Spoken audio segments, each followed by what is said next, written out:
What's up, Sheepdog Nation? Welcome to another episode of Sheepdog Nation with your host, me, Autumn Clifford. I'm really excited to have you here. I feel like it's been forever since I've talked with you. I know it's only been a week, but I, for some reason, feel like it's been forever. It's been a very long week for me. I know it's been a very long, 3 weeks in the law enforcement community, in the Sheepdog Nation. We've lost a lot of officers recently. A lot of officers just getting killed and shot for no reason. And so it's been really hard. This episode, what we're going to be talking about is we're going to be talking about going to a cop's funeral. We're going to be talking about some issues that I see in Sheepdog Nation that need to be addressed and that we have got to change. We've got to come together, and it's going to start right here, right now. And we're going to start together. But before I get into this week's episode, I have a couple of things that I want to chat with you about. First off, I want to introduce myself to my new listeners. I want to welcome you. I am a medically retired police officer at a very young age, the young age of 20. Well, I'm going to be 28 this weekend, so that's exciting. But at 27, I had to medically retire at a back injury. And my doctor basically said, yeah, you need to be done, because if you're not, and you get hurt again on the job, or the injury comes back, then we don't know what we're going to be facing. And we don't know if you're going to actually be able to move, or it was a back injury and it was really bad. So anyways, I had to get out of the job, and, it might have looked easy. It definitely is not easy to get out of the job. To stay out of the job is definitely not that easy. And so the way that I see it is I had two options. I could run as far away from law enforcement as I could. And I'm going to be honest with you, I did that for about a good year and a half. But then when I came to my senses, I realized, you know what, I got into law enforcement to make a difference. And just because I'm not in law enforcement doesn't mean I can't make a difference inside of it. And I feel like that now that I'm not in law enforcement, I can make more of a difference for you, because I can say and do all the things that you can't because you're working. And I absolutely plan to. So that's the whole point of me. And that's, if that entices you at all, makes you happy at all, then I'm happy to have you here listening to me. This is going to be a really good time for, if you have children around, or if I am on a loudspeaker, for you to put headphones on or turn it off until the children are not around, because I do swear I do get wound up. You are listening to a cop, right? So it's, how we talk. The next thing I want to talk to you about, I'm going to start doing this. This is really fun. I'm going to start giving shout outs to you all. We have amazing listeners here. I think what's happening is something that is far beyond my expectations. Like, when I started doing this a month and a half ago. We are over 3,000 downloads. I don't really promote it. It's been taking off. It's amazing. And so what I'm going to be doing is I'm going to be giving shout outs for those of you who review and rate this. Do it on iTunes, please. Those of you who share my podcast in your social media, and I see people that are listening to it. If I'm going to be giving shout outs for people that message me and say that you referred them, I'm going to be giving you shout outs. So it's going to be really cool. But today I'm going to be giving a shout out to, he is a Maine State Trooper, Trooper Doobie. He came up to me. He made my day. He came up to me. I was at a funeral. We were both attending Corporal Eugene Cole's, funeral. He was a deputy in my hometown of Somerset County, and he was killed about a week and a half ago on April 25th anyways. We were attending it.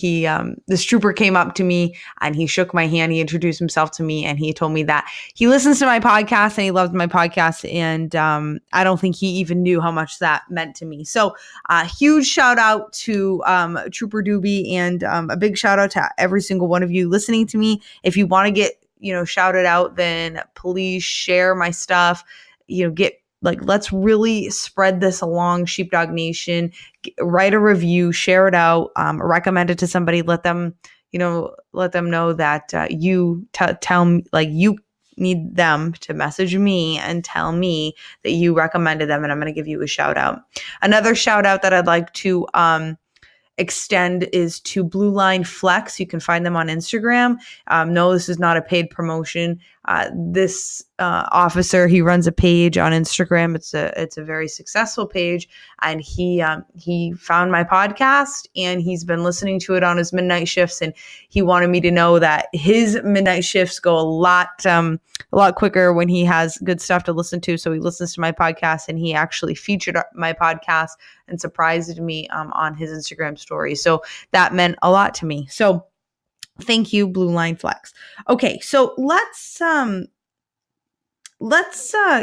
keep going. I want to keep going, and I want to dive right into today's topic. Okay, so today's topic is all about the funeral and what I discovered, because the funeral for me was a very emotional thing. And if you've ever attended a cop's funeral, you know exactly what I'm talking about. It was more emotional for me because I was not in uniform. And so that was really fucking hard. Like, I'm just going to be honest with you. Like, I went, I was very, honored to be able to go. Adam, as you know, you may or may not know, my fiance, he's a Maine State Trooper. He's part of the K9 unit, and they did a K9 procession because Cpl Cole's son is an active duty K9 handler, and you should train with them. And so we did a procession. And so what that meant is we lined up the highway with the dogs and the cruisers. And when Cpl Cole's body came through, all the troopers stood and saluted on the side of the road. It was very touching. It was very touching. And I really learned a lot. There was so much that, because I wasn't in uniform, and I'm going to just be honest with you guys, like, it's not easy. Like, I have to just say this, like, it is not fucking easy not to be in uniform. Like, if you know me, if you spend any time with me, if you listen to me, like, I am still very passionate about this job, but I'm very passionate about the lifestyle that the sheepdogs who are in it are living. That's what I'm passionate about. Like, doing the job was cool, but being a part of something that was bigger than myself, such as Sheepdog Nation, and that's why I created that. That's why I created this, is, and that is what's cool. Being a part of the thin blue line is what, obviously, that's what drove me. But so being on, kind of being on the outside of that today, not today, it was yesterday, at this funeral, I really saw things in perspective, and I've had a lot of time to reflect, and that's what we're going to talk about. So if you have never been to a police officer's funeral, I highly suggest you go, especially if you're new to your career, because you've got to see this. It puts everything into perspective for you, and it shows you exactly like what the sacrifices that you are making, like what the ultimate sacrifice is, and like what can happen. It also shows you brother and sisterhood like you've never seen before. And that's really what I want to chat with you about. I'm going to try to remain calm. But if you know me, then you know I get very feisty.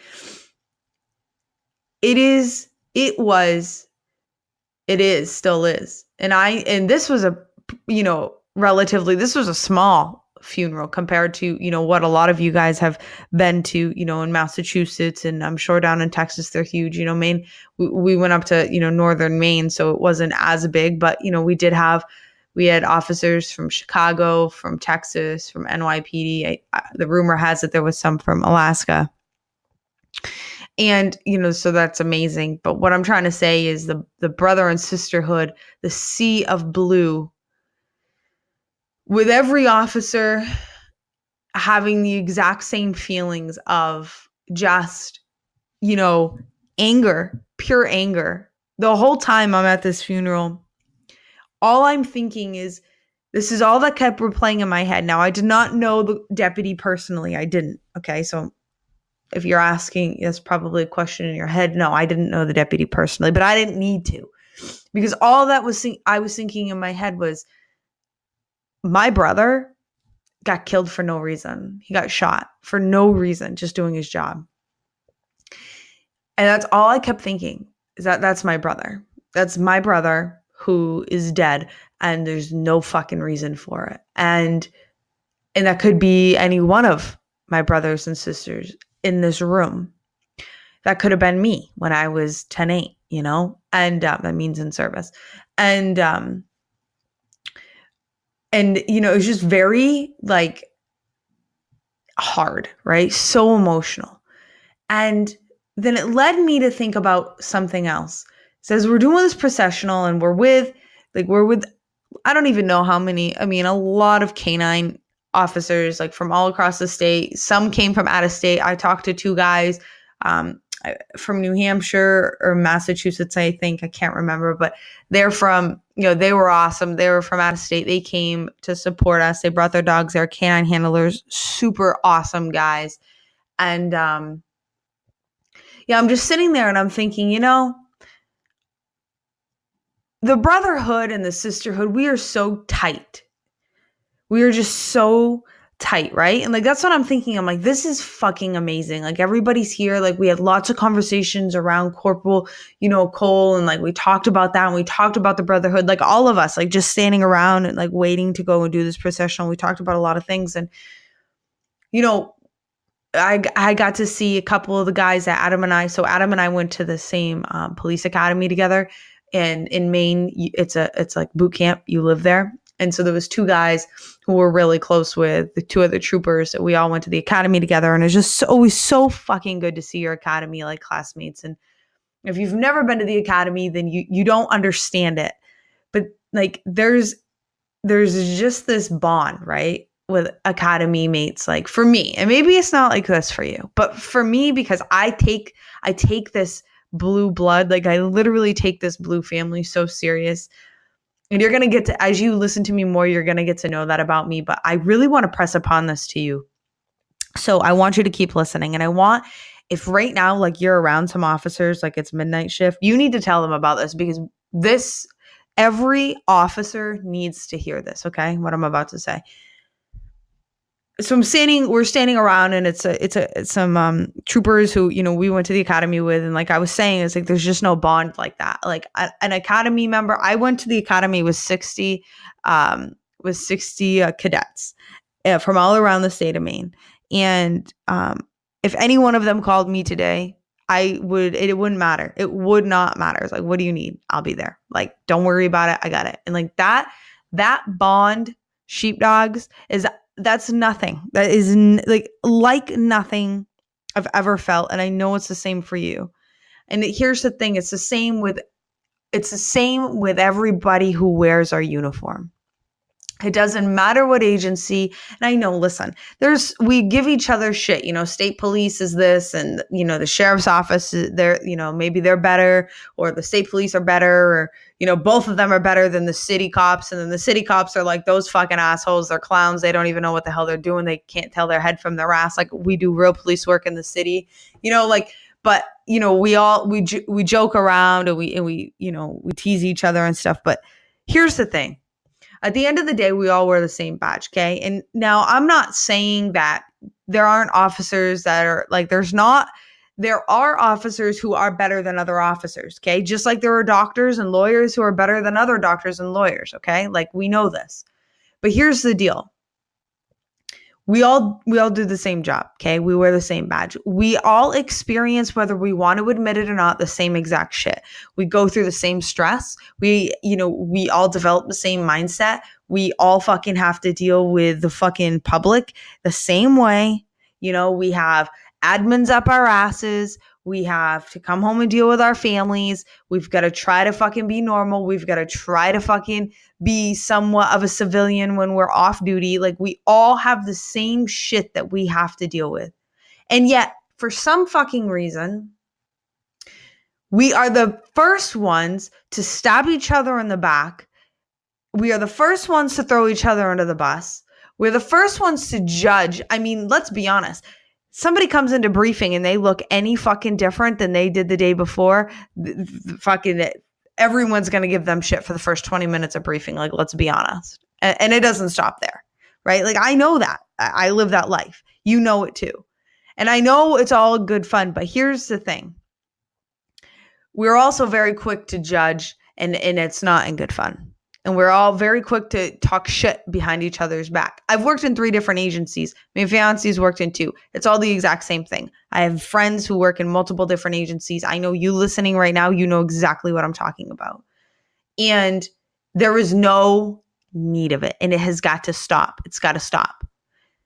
Here's the thing. I was telling Adam about it on the way home because I get so fired up. Like, I should have done the podcast on my way home, but like it wouldn't have sounded that good. I get so fired up over it because it's like this. Like, we are literally at war. And you've heard me say this, and you know this. We are at war in our own country thanks to the fucking old president administration. We are having officers getting killed left and right. We have officers getting killed eating fucking waffles. We have officers getting killed going to like an animal disturbance. You know, the deputy in my state got killed because he did something that every single one of you do. He saw a guy who had a warrant and he went and knocked on the door of the house. He saw the guy inside the house who went and fucking knocked on the door of the house. Guy opened the door and fucking shot him right in the head. Okay, so all I'm saying is that we're dying. We're dying.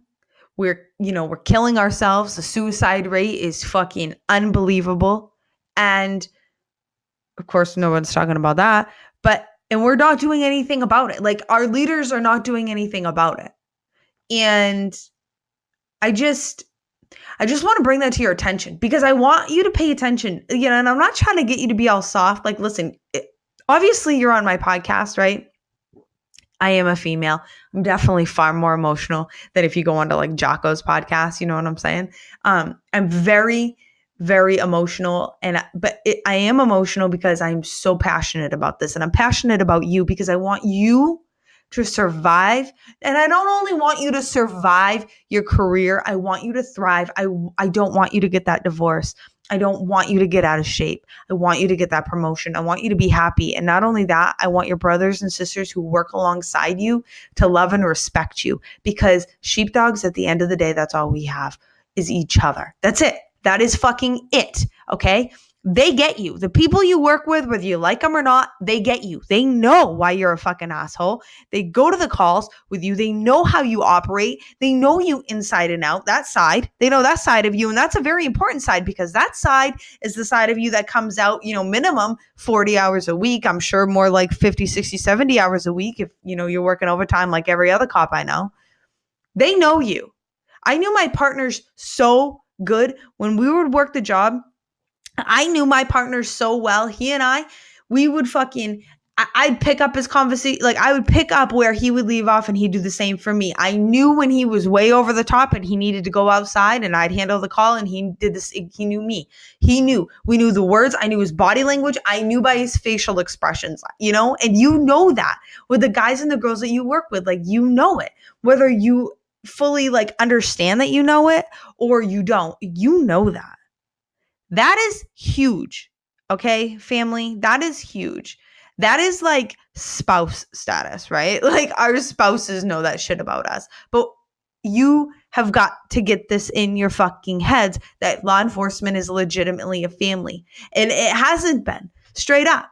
Like, I know, because I've been there. I can't tell you how many guys have fucked me over, and girls, and they've made me feel awful about myself. Like, how many times, like, I've come off shift and just came home and bawled my eyes out and didn't want to go back to shift the next day. Like, I know what that's like. I know what it's like to get into a fight with somebody that you work with. You're all type A. Like, most of us are type A as cops, and like, that shit's going to happen. But at the end of the day, here's what we need to remember. We understand each other better than any fucking civilian understands us. Okay?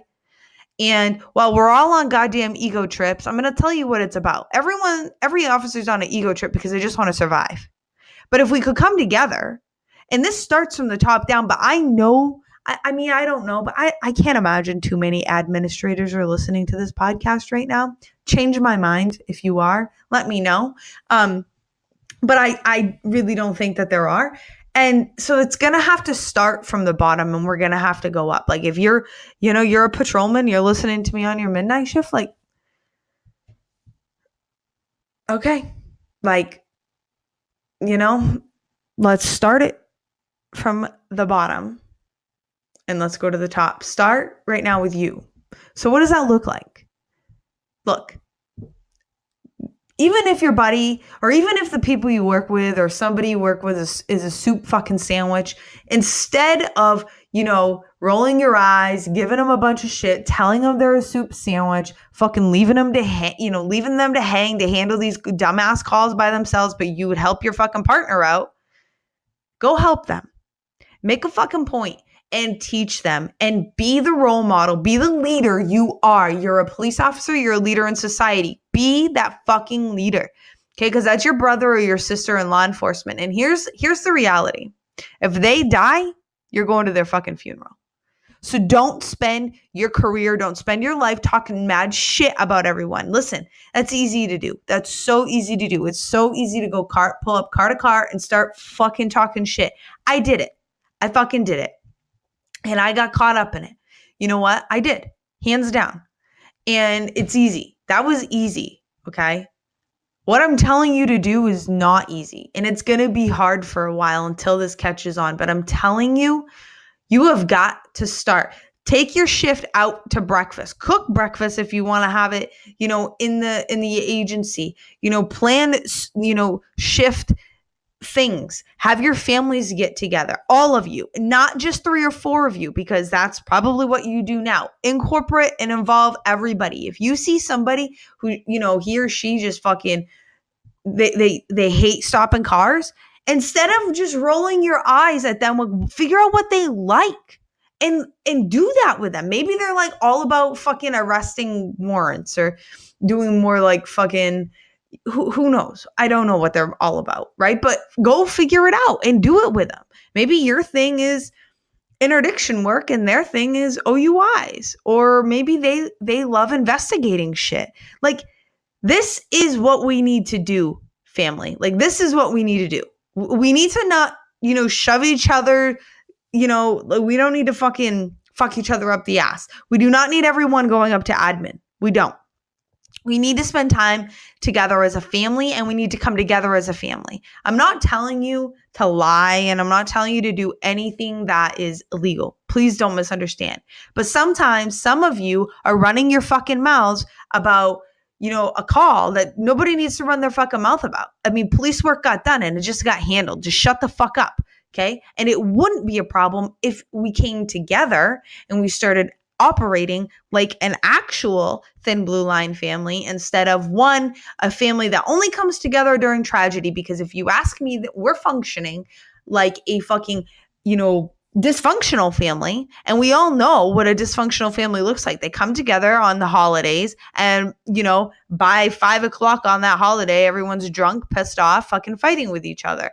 Right. Or half of the family doesn't even show up and nobody speaks, for like nobody sees each other throughout the year. Right. And nobody speaks to one another except on holidays. Like, that's how we are acting as Sheepdog Nation. And I'm not going to sit here and tell you that I'm not guilty of it. I totally am. Like, there's officers I've worked with that I want to knock the fuck out, like, straight up. But at the end of the day, like, I have to take a step back and look and say, you know what? But they're officers. They're cops. They went through what I went through to become a cop. And they're a cop, and I have to hand it to them. Now, civilians, okay, that's something different, right? But that guy or that girl, she's a cop. And yeah, it might not be my favorite cop. And you know what? Maybe I feel like the agency hired him or her because they didn't have a choice. But instead of me outcasting them, at the end of the day, they wear my badge. They wear my uniform. They're my fucking family. Don't mean that they don't need to earn it. I'm not telling you that rookies don't need to earn it. I fucking fully believe so. I had to earn it. I had a whole fucking year of earning it. More than that. But I had a hard ass year of earning it. And it made me better because of it. And I'm not saying rookies don't need to earn it, but I'm just saying we need to come together as a family. And I know you hear me talk about this a lot, and you're gonna. And you are going to hear me talk about this a lot because this is my mission. Like, I can't tell you enough, because I just don't know why or when we, as the Thin Blue Line family, stop being a family? I don't know.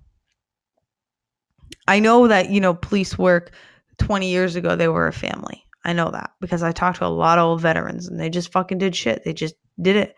That was it. And, they helped each other out, and didn't mean they liked each other. I talked to a lot of veterans. He's a fucking idiot, but he was, he's a cop. And that's how I feel too. You know how in the beginning of this episode, I chatted about my academy brothers and sisters, like who I went to the academy with. I feel like that about cops too. Anywhere I go, everywhere I go. If I run into a cop, if I'm dealing with a cop, online and they do business, I'll buy from them. I'm 10 times more likely to buy from them than anyone else. And I'm not going to say I haven't gotten, the raw end of the deal multiple times in business. Yeah, I have very recently. Won't lie about it. Sucks.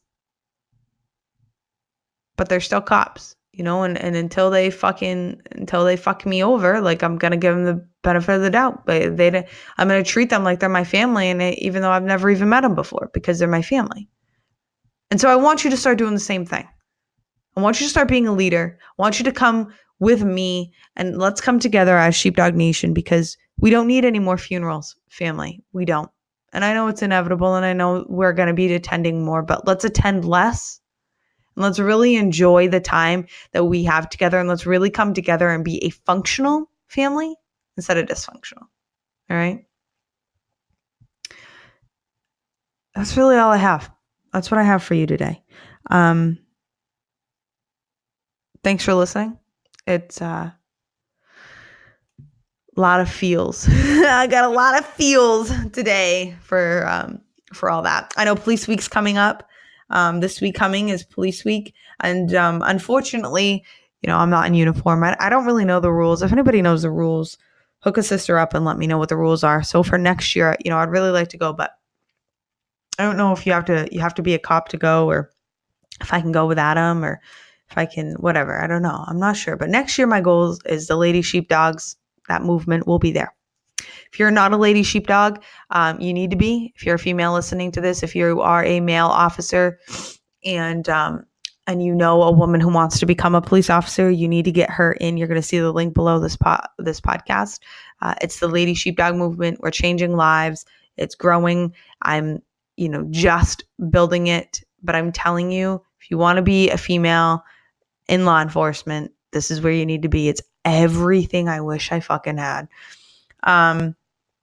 If you're not with me on Instagram, I don't know why you're not, but you need to be. Link is below. And if you've been listening to me for a while and there's something you want to hear me talk about, please come and DM me on Instagram and let me know. And if you make it all the way to the end, you are one of my badass sheepdogs, and I want to know about it. So come to my Instagram post and let me know you made it all the way to the end. All right. I'll see you next time.